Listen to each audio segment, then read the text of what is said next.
Hello friends, welcome back to my channel. मैं हूं अमृता और आप सभी देख रहे हैं टारगेट एट 1। फ्रेंड्स, आज हम लेकर आए हैं आप सभी के लिए साइंस के क्वेश्चन की इंपॉर्टेंट सीरीज जो आप सभी के बीईओ के एग्जामिनेशन पॉइंट ऑफ व्यू से बहुत ही ज़्यादा इंपॉर्टेंट है। हम यहाँ जितने भी क्वेश्चंस को सॉल्व करेंगे, हम उनके पीछे जुड़े हुए उनके पीछे छुपे हुए कॉन्सेप्ट को जानेंगे कि कितना ब्रॉड सा कॉन्सेप्ट होता है किसी भी क्वेश्चन के पीछे। और उन कॉन्सेप्ट को समझने के बाद आप एबल हो जाएंगे और भी ज़्यादा क्वेश्चन उनसे उन क्वेश्चन के कॉन्सेप्ट से रिलेटेड जितने भी आपके अदर क्वेश्चन बन सकते हैं उनके बारे में भी हम यहाँ चर्चा करेंगे, और जिन्हें आप अपने एग्जामिनेशन में आप इजीली सॉल्व कर सकते हैं, चाहे आपका यूबीपीसीएस का एग्जामिनेशन हो, बीईओ का एग्जाम हो, सुपर टेट का हो, या फिर अदर गवर्नमेंट एग्जामिनेशन जैसे एसएससी या फिर रेलवे। तो चलिए बढ़ चलते हैं पहले प्रश्न की तरफ। पहला प्रश्न है आपका, एगर एगर किससे मिलता है? ऑप्शन नंबर 1 है आपका फंजाई, ऑप्शन नंबर 2 है आपका एल्गी, ऑप्शन नंबर 3 है आपका लाइकेन, और ऑप्शन नंबर 5 है आपका ब्रायोफाइटा। तो जो करेक्ट आंसर है आपका वो है एल्गी। एगर एगर आपका एक स्पेसिफिक एल्गी से निकाला जाता है जिसका नाम है ग्रासिलेरिया। तो ग्रासिलेरिया एक ऐसा एल्गी है जहां से आपको एगर एगर प्राप्त होता है। तो ग्रासिलेरिया में से जो एगर निकाला जाता है उसका कई सारी जगह यूज होता है, जैसे कि रेजिन्स में, पॉलिश में, पेंट्स में, और जो सॉस आप खाते हैं घर में वो भी आपका एगर एगर से बना होता है। उसमें थोड़ा सा अमाउंट एगर एगर का डाला जाता है उसकी कंसिस्टेंसी को थोड़ा थिक करने के लिए। तो ये तो हुआ एल्गी का कॉन्सेप्ट। अब अदर्स जो एल्गी है जो आपके एग्जाम्स में जनरली पूछ लिए जाते हैं, तो पहले बात कर लेते हैं एडिबल यानी खाने वाले एल्गीज की। तो खाने वाले एल्गी में आपका पाया जाता है अल्वा, ठीक है ना। एक हुआ अल्वा और दूसरा हुआ आपका नॉस्टॉक। ये दोनों न्यूट्रिएंट रिच एल्गी होते हैं जिन्हें जनरली सैलेड के रूप में हम यूज करते हैं अपने घरों में। अगर दूसरे एल्गीज की बात करी जाए तो एक लामिनेरिया होता है जिससे आपको आयोडीन मिलता है। लामिनेरिया से आयोडीन का एक्सट्रैक्शन होता है जिन्हें जनरली नमक में यूज किया जाता है। गोइटर यानी कि जो घेंघा रोग है उससे बचने के लिए आयोडीन युक्त नमक रेकमेंड किया जाता है डॉक्टर्स द्वारा। नेक्स्ट है आपका क्लोरेला। तो क्लोरेला भी एक एल्गी है जो कि रिसर्च पर्पसेस के लिए यूज किया जाता है। एक और एल्गी है जिसे हम बीजीए यानी कि जो ब्लू ग्रीन एल्गी, जिसे हम बीजीए के नाम से जानते हैं, ब्लू ग्रीन एल्गी, ये बायो फर्टिलाइजर्स की तरह यूज होते हैं खेतों में, ठीक है ना। तो ये हुआ एल्गी से जुड़ा हुआ कुछ इंपॉर्टेंट कॉन्सेप्ट। अच्छा, अब आते हैं हम फंजाई के ऊपर। तो जो फंजाई है आपका, फंजाई को हम हेट्रोट्रॉप्स के नाम से जानते हैं। इसका जो न्यूट्रिशन होता है, मोड ऑफ न्यूट्रिशन, ये हेट्रोट्रॉफ होता है, यानी कि ये हेट्रोट्रॉप्स के नाम से जाने जाते हैं, यानी कि परपोषी नाम से जाने जाते हैं। क्योंकि अपना फूड खुद प्रिपेयर नहीं कर पाते, इनकी बॉडी के अंदर क्लोरोप्लास्ट एब्सेंट होता है, इस वजह से ये फूड के लिए डेड और डिकेइंग एनिमल्स के ऊपर या प्लांट्स के ऊपर डिपेंडेंट होते हैं, और इसी वजह से इन्हें परपोषी कहा जाता है क्योंकि अपना भोजन ये स्वयं नहीं बना पाते, ठीक है ना। फंजाई की सेल वॉल के अंदर काइटिन पाया जाता है, ग्लाइकन्स पाया जाता है, ग्लाइकोप्रोटीन्स पाए जाते हैं जो इनकी बॉडी को स्ट्रेंथ प्रोवाइड करने का काम करते हैं, ठीक है ना। एक फेमस जो आपका फंजाई है जिसे आप खाने के पर्पसेस में यूज करते हैं वो है मशरूम, ठीक है ना, जो आपके एग्जाम्स में पूछ लिया जाता है। तो मशरूम आपका बहुत ज़्यादा रिच होता है न्यूट्रिएंट्स में। दूसरा जो इम्पोर्टेंट फंजाई है वो पूछ लिया जाता है आपका पेनिसिलिन जो दवा है। आपने सुना होगा कि पेनिसिलिन जो यूज होती है एंटी माइक्रो ऑर्गेनिजम्स के अगेंस्ट में यूज होती है, ये आपका निकाली जाती है फंजाई से, ठीक है ना। अच्छा, अब बात करते हैं लाइकन्स की। तो जो लाइकन्स होता है आपका एसोसिएशन होता है फंजाई और एल्गी के बीच में। पेड़ों की छाल के ऊपर यानी पेड़ों के छिलके के ऊपर पाए जाने वाला लाइकेन बहुत ही ज़्यादा इंपॉर्टेंट होता है, इसलिए क्योंकि इसमें से पाया जाता है लिटमस पेपर। इससे बनाया जाता है लिटमस पेपर जो कि पीएच टेस्ट करने के काम आता है। पीएच मीन्स होता है पोटेंशियल ऑफ हाइड्रोजन आयन, ठीक है ना।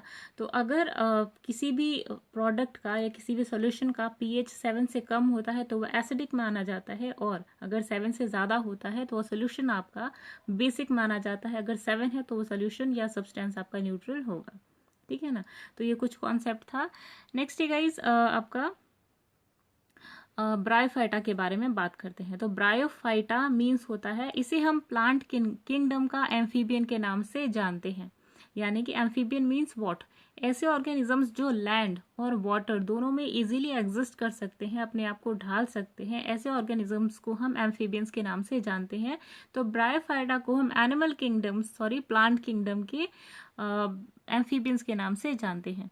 कुछ इंपॉर्टेंट कुछ इंपॉर्टेंट ब्रायोफाइट्स हैं जो आपके एग्जाम से पूछ ले जाते हैं। तो पहला है आपका मॉस और दूसरा है आपका एजोला, ठीक है ना, और स्फैग्नम। तो पहले हम बात कर लेते हैं मॉस की। तो मॉस आपका एंटीसेप्टिक इससे निकाला जाता है, इसलिए मॉस बहुत ज़्यादा इंपॉर्टेंट है क्योंकि इससे बनता है एंटीसेप्टिक।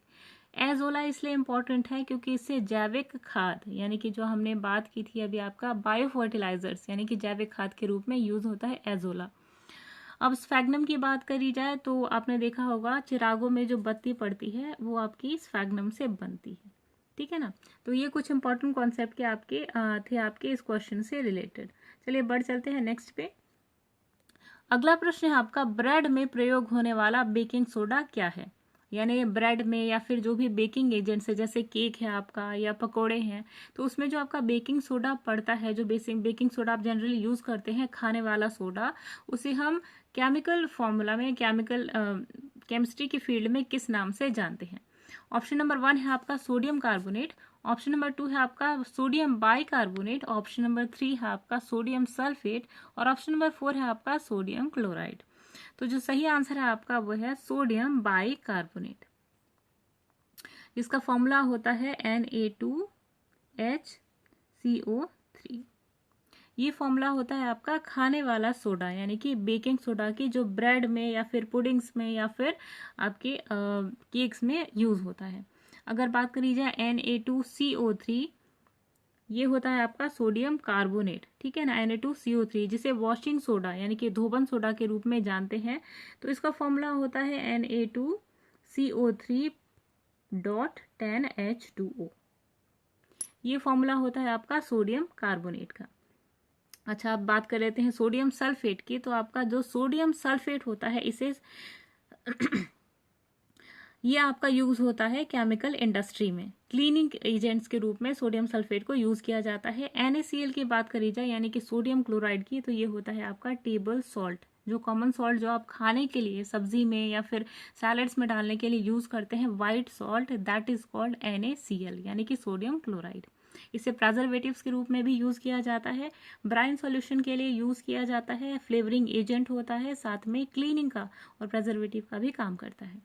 तो ये कुछ जनरल सा कॉन्सेप्ट था आपका यहाँ से रिलेटेड। चलिए बढ़ चलते हैं नेक्स्ट क्वेश्चन की तरफ। अगला क्वेश्चन है आपका, आम में खाया जाने वाला भाग क्या कहलाता है? जो आम या मैंगो जो आप कंज्यूम करते हैं, तो जो हिस्सा आप खाते हैं उस हिस्से को आप किस नाम से जानते हैं, ये आपसे क्वेश्चन पूछ रहा है। ऑप्शन नंबर 1 है आपका गूदेदार पुष्पासन, ऑप्शन नंबर 2 है आपका बीजाणु, ऑप्शन नंबर 3 है आपका दोनों और ऑप्शन नंबर 4 है आपका फली। तो जो सही आंसर है आपका वो है मीजोकार्प। सॉरी गाइज, इसमें ऑप्शन नहीं है। ऑप्शन नंबर, इसका जो करेक्ट आंसर है आपका वो है मीजोकार्प, ठीक है, जिसे आप मध्य फल भित्ति के नाम से जानते हैं। तो इसको रिप्लेस करके आप यहाँ पे मीजोकार्प लिख सकते हैं। तो जो आम का जो बीच का हिस्सा होता है, जो आम आपने देखा होगा कुछ इस प्रकार का होता है, तो बीच में गुठली होती है और बाहर जो होता है एक्सोकार्प होता है, जो कि कवरिंग होती है आम की। उसके बीच में ये जो फ्लैशी और जूसी पार्ट होता है, इसे हम मीजोकार्प के नाम से जानते हैं। तो आम का जो एडिबल यानी कि खाने वाला हिस्सा है उसे हम मीजोकार्प कहते हैं। अच्छा, अगर नाशपाती की बात की जाए तो नाशपाती में जो भाग हम खाते हैं उसे हम कहते हैं गूदेदार पुष्पासन यानी कि थैलेमस। सेब भी ऐसा होता है फल जिसका हम गूदेदार पुष्पासन खाते हैं, जिसे हम थैलेमस के नाम से जानते हैं, ठीक है ना। अब बात करते हैं नारियल की। तो नारियल में इंपॉर्टेंट क्वेश्चन है, आपके रेलवेज में भी पूछा जा चुका है कि नारियल का जो हिस्सा हम कंज्यूम करते हैं, खाते हैं, वो क्या होता है? तो नारियल का जो हिस्सा हम खाते हैं उसे हम एम्ब्रियो के नाम से जानते हैं, ठीक है ना। तो ये कुछ इंपॉर्टेंट कॉन्सेप्ट है। अच्छा, जामुन और बेर जो होता है आपका, उसका कौन सा भाग आप खाते हैं? तो जामुन और बेल का जो हिस्सा आप खाते हैं उसे हम फल भित्ति के नाम से जानते हैं, फल भित्ति। ठीक है ना। यानी कि आउटर जो कवरिंग है फल की उसे हम खाते हैं जामुन और बेर में। ठीक है ना। लीची की बात की जाए तो लीची का जो बीज चोल है वो हम खाते हैं। ठीक है ना। तो इतना कॉन्सेप्ट इंपॉर्टेंट था आपके एग्जामिनेशन पॉइंट ऑफ व्यू से। आई होप आप इसे याद रखेंगे। अगले क्वेश्चन पे बढ़ते हैं। नेक्स्ट क्वेश्चन है आपका, केसर पौधे के किस भाग से पाया जाता है। केसर पौधे के किस भाग से निकाला जाता है या पाया जाता है, ये आपको बताना है। ऑप्शन नंबर 1 है आपका फूलों से, ऑप्शन नंबर 2 है आपका फूलों के वर्तिकाग्र से, ऑप्शन नंबर 3 है आपका पत्ती से, और ऑप्शन नंबर 4 है आपका तने से। तो जो करेक्ट आंसर है आपका वो है फूलों के वर्तिकाग्र से। फूलों का वर्तिकाग्र मीन्स होता है, आपने देखा होगा कि फूलों में कुछ इस टाइप के स्ट्रक्चर्स होते हैं जिन्हें हम इंग्लिश में स्टेमिन के नाम से जानते हैं। तो केसर आपका उस पौधे से पौधे के उस पोर्शन से उगाया जाता है। ठीक है ना। तो करेक्ट आंसर है जो आपका वो है यहाँ पर फूलों के वर्तिकाग्र से, यानी कि ऑप्शन नंबर 2। ठीक है ना। अगर फूलों की बात करी जाए तो आपका जो लौंग है, लौंग जिसे आप चाय में डालकर खाते हैं, कई कई बार प्रसाद के रूप में भी चढ़ाया जाता है, तो फूलों का जो भाग होता है जिसे हम कंज्यूम करते हैं उसे उसमें लौंग पाया जाता है। यानी कि लौंग जो होता है असल में एक फूल होता है, फूल की कली होती है छोटी सी। ठीक है ना। रबड़ की बात करी जाए, रबड़ भी कई बार पूछ लिया जाता है, तो रबड़ जो होता है आपका, रबड़ पाया जाता है, रबड़ निकाला जाता है हीबिया के दूध से। यानी कि हीबिया का एक पेड़ होता है जिसके तने को काटने से उसमें से व्हाइट कलर का लेटेक्स निकलता है, जिसे रबड़ के नाम से जानते हैं। ठीक है ना। नेक्स्ट है आपका कत्था। ये भी कभी कई कई बार एग्जाम्स में पूछ लिया जाता है। तो कत्था जिसे आप पान पे लगाते हैं वो आपके खैर की छाल से निकलता है। नेक्स्ट है आपका हींग। तो हींग आपका फेरुल नाम का एक पौधा होता है, उस पौधे से निकाला जाता है। फेरुल के फूल से एक स्टिकी टाइप का सब्सटेंस निकलता है जिससे हींग बनता है। और बहुत ज़्यादा इंपॉर्टेंट है, बहुत ज़्यादा ही इंपॉर्टेंट है आपका साबूदाना और अफीम। तो जो साबूदाना है आपका वो साइकस नाम के पेड़ से निकलता है, उसमें व्हाइट कलर का लेटेक्स उससे निकाला जाता है जो कि बूंद बूंद गोल गोल करके सेटल हो जाता है, उसे ही हम साबूदाना नाम देते हैं। अफीम की बात करी जाए तो अफीम आपका निकलता है पॉपी नाम के प्लांट से। पॉपी नाम का जो प्लांट है जो काफी सुंदर लगता है देखने में, उसके फ्रूट से, उसका फ्रूट कुछ इस टाइप का होता है, इसी फ्रूट से आपका निकलता है अफीम। ठीक है ना। तो ये भी इंपॉर्टेंट था। अब बात करी जाए टारपीन के तेल की, तो टारपीन का तेल आपका चीड़ नाम के पेड़ से निकलता है। ठीक है ना। तो ये कुछ इंपॉर्टेंट कॉन्सेप्ट थे आपके पेड़ से रिलेटेड। बढ़ चलते हैं अगले प्रश्न की तरफ। तो अगला प्रश्न है आपका, पपीते का पीला रंग किसके कारण होता है। आपने देखा होगा कि जब पपीता कच्चा रहता है तो उसके अंदर का जो हिस्सा है वो व्हाइट नजर आता है। दैट मीन्स कि उसके अंदर अभी केमिकल नहीं हुआ है और ये जो आपका पपीता है वो रॉ है। तो जब ये राइप हो जाता है, यानी कि जब ये पक जाएगा, तो उसमें पीला कलर आ जाता है, वो किस केमिकल के प्रेजेंस की वजह से होता है, ये आपको बताना है। ऑप्शन नंबर 1 है आपका लाइकोपीन, ऑप्शन नंबर 2 है आपका पेपेइन, और ऑप्शन नंबर 3 है आपका कैरिकोजैंथीन। तो ऑप्शन नंबर 4 है आपका कैरोटीन। तो अब आपको बताना है कि किस पिगमेंट की वजह से पपीते का रंग पीला नजर आता है। तो वो है आपका कैरिकोजैंथीन, यानी कि ऑप्शन नंबर 3 है आपका करेक्ट आंसर यहाँ पर। ठीक है ना। जो आपका पका पपीता होता है उसमें जो येलोइश कलर है वो कैरिकोजैंथिन के कारण दिखाई देता है। अब बात करी जाए लाइकोपीन की, तो लाइकोपीन एक पिगमेंट है जो कि आपके टमाटर में पाया जाता है। टमाटर का जो रेड कलर होता है वो आपके लाइकोपीन के कारण नजर आता है रेड।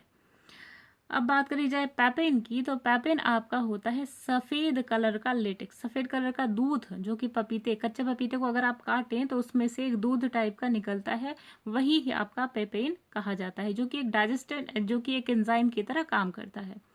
नेक्स्ट बात करी जाए कैरोटीन की, तो कैरोटीन आपका लाल कलर का पिगमेंट होता है जो कि जनरली आपके गाजर में पाया जाता है। ठीक है ना। तो गाजर में जो रेड कलर का पिगमेंट होता है उसे आप कैरोटीन के नाम से जानते हैं। तो ये था कुछ इंपॉर्टेंट कॉन्सेप्ट इस प्रश्न से रिलेटेड। अगले क्वेश्चन पे बढ़ चलते हैं। तो अगला प्रश्न है आपका, जंग लगने के बाद लोहे के वजन में क्या परिवर्तन आता है, ये आपको बताना है। यानी कि जब किसी भी लोहे में जंग लग जाता है तो उसके साथ क्या घटना घटती है, ये आपको बताना है। ऑप्शन नंबर 1 है आपका उसका वजन घट जाता है, ऑप्शन नंबर 2 है आपका उसका वजन बढ़ जाता है, ऑप्शन नंबर 3 है आपका कि वजन में कोई परिवर्तन नहीं होता, ऑप्शन नंबर 4 है आपका परिवर्तन हो जाता है। तो जो करेक्ट आंसर है आपका वो है ऑप्शन नंबर 2, यानी कि जब भी लोहे के ऊपर जंग लगता है तो उसका वजन हमेशा बढ़ जाता है, ठीक है ना। तो ऐसा क्यों होता है गाइस? आपका जो आयरन है यानी कि Fe, जब ये पानी यानी कि ऑक्सीजन प्लस नमी, जब इन दोनों के प्रेजेंस में आयरन आता है तो एक ऑक्साइड बनाता है जिसे फेरस ऑक्साइड के नाम से जानते हैं। फेरस ऑक्साइड नमी को सोख लेता है और जिसकी वजह से उसके वजन में बढ़ोतरी आ जाती है, ठीक है ना। तो आप अगर आप घर पे भी इस चीज़ को, इस प्रक्रिया को नोटिस कर सकते हैं। आपके पास एक लोहा है तो उसमें नमी, या तो उसे गीला करके कहीं अंधेरे में रख दीजिए और उसके बाद आप उसका वजन जब आप करेंगे तो जो गीला वाला लोहा है यानी कि जो जंग लगा लोहा है उसका वजन ज़्यादा पाया जाएगा as compare to a fresh metal, iron metal, ठीक है ना। तो ये जानना आपको ज़रूरी था यहाँ से। नेक्स्ट जो कॉन्सेप्ट आपका निकल कर आता है कि अच्छा ऐसा क्या करें कि लोहे में जंग ना लगे। तो जनरली उसके लिए किया जाता है क्रोमियम या फिर एल्यूमिनियम की लेयरिंग, यानी कि लोहे को जंग से बचाने के लिए उसके ऊपर क्रोमियम या फिर एल्यूमिनियम की लेयर लगाई जाती है, यानी कि इसके ऊपर एल्यूमिनियम या फिर क्रोमियम की लेयर लगा दी जाती है जिससे कि लोहे में जंग ना लगे, ठीक है ना। तो ये था कुछ इंपॉर्टेंट कॉन्सेप्ट जो था आपको जानना जरूरी। बढ़ चलते हैं अगले प्रश्न की तरफ। तो अगला प्रश्न है आपका, स्टेनलेस स्टील में स्टेनलेस स्टील कौन से तत्व से मिलकर बनता है। तो एक स्टील होता है और एक होता है स्टेनलेस स्टील। स्टील मीन्स होता है जो चमकदार होता है और उसमें कभी कभी जंग भी लग जाता है, लेकिन जब स्टेनलेस स्टील की बात करी जाए तो स्टेनलेस स्टील में जंग नहीं लगता। तो आपको यही बताना है कि आयरन के साथ कौन सा कंपोनेंट मिल जाता है और बनाता है स्टेनलेस स्टील। ऑप्शन नंबर 1 है आपका आयरन और एल्यूमिनियम। ऑप्शन नंबर 2 है आपका आयरन और कार्बन। ऑप्शन नंबर 3 है आपका आयरन और जिंक और ऑप्शन नंबर 4 है आपका आयरन और क्रोमियम। तो जो करेक्ट आंसर है आपका वो है आयरन के साथ में जब क्रोमियम मिल जाता है तो बनाता है आपका स्टेनलेस स्टील। स्टेनलेस स्टील बनने से एक फायदा होता है कि जो आपका आयरन है वो मॉइस्चर नहीं सोखता और इस वजह से उसमें जंग नहीं लगता। अगर सिर्फ स्टील की बात करी जाए तो स्टील में हमेशा आयरन प्लस कार्बन होता है, जिसकी वजह से कई बार कार्बन आपको पता है मॉइस्चर सोखने की टेंडेंसी इसके अंदर पाई जाती है और इस वजह से ये फिर जंग लग जाता है, ठीक है ना। चलिए बढ़ चलते हैं अगले प्रश्न की तरफ। अगला प्रश्न है आपका, बारिश की बूंदें गोल क्यों दिखाई देती हैं। आपने कई बार नोटिस किया होगा कि बारिश की बूंदें या फिर किसी भी बॉटल से जब भी पानी गिर जाता है या फिर जब आपकी बॉटल बहुत ज़्यादा ठंडी होती है और आप बॉटल को फ्रिज के बाहर लेकर आते हैं तो उसके ऊपर ड्रॉपलेट्स छोटे छोटे जमा हो जाते हैं। तो ऐसा क्यों होता है और क्या कॉन्सेप्ट छुपा होता है जो बूंदें हैं या पानी की जो बूंद है उनका गोल होने के पीछे। तो गाइज इसके पीछे जो कॉन्सेप्ट होता है वो जानने से पहले ऑप्शंस की तरफ बढ़ते हैं। तो ऑप्शन नंबर 1 है आपका श्यानता। ऑप्शन नंबर 2 है आपका पृष्ठ तनाव। ऑप्शन नंबर 3 है आपका प्रत्यास्थता और ऑप्शन नंबर 4 है आपका दबाव। तो गाइस जो करेक्ट आंसर है आपका वो है पृष्ठ तनाव, यानी कि सरफेस टेंशन। अब ये सरफेस टेंशन होती क्या है। तो सरफेस टेंशन का फॉर्मूला है आपका फोर्स पर यूनिट लेंथ, यानी कि एक सीमित लंबाई के ऊपर जो फोर्स लगता है उसे हम पृष्ठ तनाव के नाम से जानते हैं। तो पृष्ठ तनाव या सरफेस टेंशन होता क्या है कि जब भी पानी की एक छोटा सा पानी का एक छोटा सा अमाउंट कहीं पर भी होता है तो वो उसके आसपास के अणुओं को अपनी तरफ खींचने की, यानी कि एक दूसरे से चिपकने की जो टेंडेंसी है वो पैदा करता है और इस वजह से जो बूंदें होती हैं उसके ऊपर दबाव पड़ता है और ये जो पानी का जो अमाउंट है उसके ऊपर दबाव पड़ता है और वो गोल शेप का रूप ले लेता है। तो ये होता है आपका सरफेस टेंशन। अच्छा, अब श्यानता की बात करी जाए तो विस्कोसिटी क्या होती है। आपने नोटिस किया होगा कई बार कि विस्कस मीन्स होता है गाढ़ा। जैसे शहद की बात करी जाए तो वो पानी से ज़्यादा विस्कस होता है, लेकिन वो थोड़ा कम विस्कस होता है मरकरी से। मरकरी जो कि मेटल होता है, एकमात्र मेटल होता है रूम टेम्परेचर पे लिक्विड, यानी कि लिक्विड होता है। अगर बात करी जाए मेटल्स की जो कि लिक्विड होता है रूम टेम्परेचर पे तो वो होता है मरकरी। मरकरी से बनता है आपका एमलगम, ठीक है ना। तो श्यानता मीन्स होता है विस्कोसिटी। प्रत्यास्थता मीन्स होता है इलास्टिसिटी। जब भी किसी चीज़ को आप एक्सटेंड करते हैं, खींचते हैं, तो उसके अंदर पैदा होती है एनर्जी, ठीक है ना।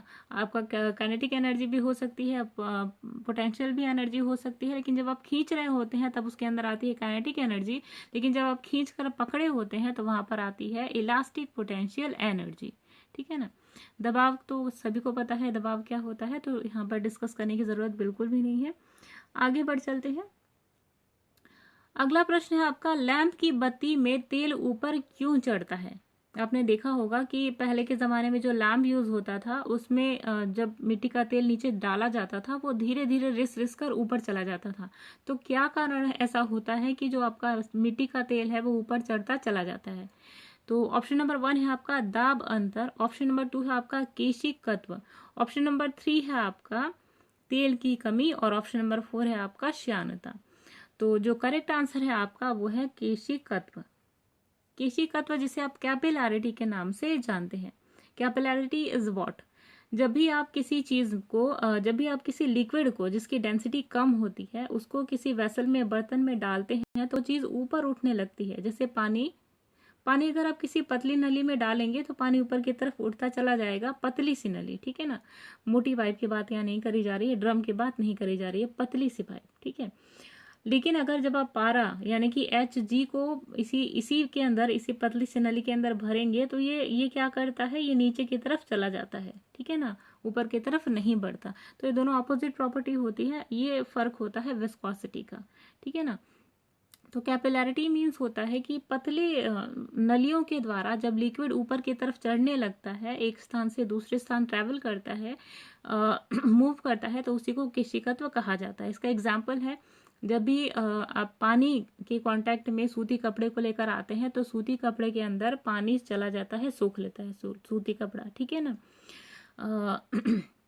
दूसरा एग्जाम्पल है आपका कि कई बार आपने देखा होगा कि जब आप कोई तेल, मिट्टी का तेल जैसे आपने देखा, वो चीज़ है कि जब भी मिट्टी का तेल लैंप के अंदर डाला जाता है तो वो धीरे धीरे धीरे धीरे नली के सहारे, जो छोटे छोटे रेशे होते हैं उनमें जो मान लीजिए इस टाइप का जो है बीच में लैंप के यूज होता है, कपड़ा टाइप का, ठीक है, सूती, तो इनमें छोटे छोटे थ्रेड्स होते हैं और ये कैपिलैरिटी का काम करते हैं, कैपिलैरिटी एक्शन का काम करते हैं। यहाँ से तेल इनके बीच से होते हुए धीरे धीरे ऊपर की तरफ चढ़ने लगता है। तो ये आपका जो प्रक्रिया है उसे हम केशिकत्व के नाम से जानते हैं। नेक्स्ट है आपका दाब अंतर। तो यहाँ पे दाब अंतर का कोई कॉन्सेप्ट नहीं है। तेल की कमी, तो तेल की कमी अगर हो जाएगी तो तेल ऊपर की तरफ नहीं चढ़ेगा। श्यानता मीन्स होता है आपका विस्कोसिटी। विस्कोसिटी क्या होता है ये हम अभी डिस्कस कर चुके हैं। तो चलिए बढ़ चलते हैं आगे अगले प्रश्न पर। अगला प्रश्न है आपका, नीला थोथा किसे कहा जाता है? तो नीला थोथा मीन्स व्हाट, ये हम अभी जानेंगे। पहले देखते हैं ऑप्शन। ऑप्शन नंबर 1 है आपका वॉशिंग सोडा, ऑप्शन नंबर 2 है आपका चिले सॉल्ट पीटर, ऑप्शन नंबर 3 है आपका कॉपर सल्फेट और ऑप्शन नंबर 4 है आपका हाइपो। तो ये बताना है नीला थोथा क्या होता है। तो नीला थोथा होता है गाइस आपका कॉपर सल्फेट। कॉपर सल्फेट नीला थोथा जिसे हम कहते हैं उसका फॉर्मूला होता है CuSO4.5H2O, ठीक है ना। ये फॉर्मूला होता है आपके कॉपर सल्फेट का, सॉरी नीला थोथा का। इसे इंडस्ट्रीज में यूज किया जाता है जनरली। और नेक्स्ट है आपका चिले सॉल्ट पीटर। तो चिले सॉल्ट पीटर का जो फॉर्मूला होता है वो होता है Na2SO4.10H2O, ठीक है ना, Na2SO4.10H2O, ये फॉर्मूला होता है आपका चिले सॉल्ट पीटर का। नेक्स्ट है आपका हाइपो। तो हाइपो का यूज होता है, ये होता है साइनाइड का जो जहर हो जाता है कभी किसी के अंदर, तो उसको क्योर करने के लिए हाइपो का यूज होता है और इसका फॉर्मूला होता है आपका Na2,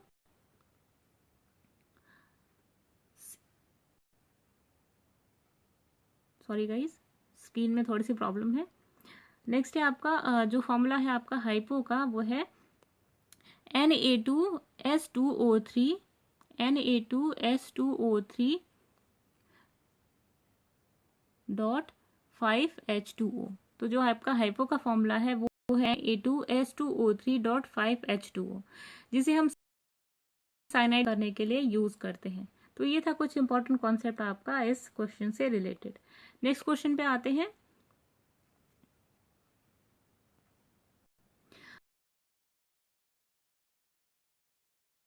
अगर आपके चांदी के बर्तन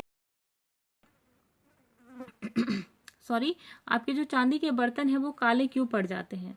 तो चांदी के जो आपके बर्तन है वो काले इसलिए पड़ जाते हैं गाइस क्योंकि उनके साथ में रिएक्शन होने लगता है सल्फर का, ठीक है ना।